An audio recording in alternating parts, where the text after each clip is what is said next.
গ্রামের শেষ প্রান্তে একটা পুরানো বটগাছ ছিল, যেখানে সন্ধ্যা নামলেই অদ্ভুত সব আওয়াজ শোনা যেত।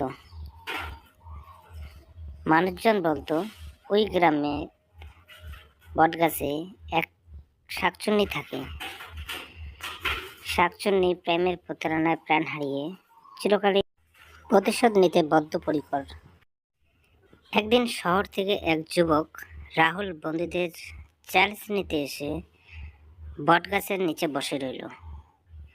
অন্ধকার ঘনিয়ে এলো, হঠাৎ বাতাস থেমে গেল, আর এক শীতল কণ্ঠে কেউ বলল, তুমি কেন এসেছো এখানে?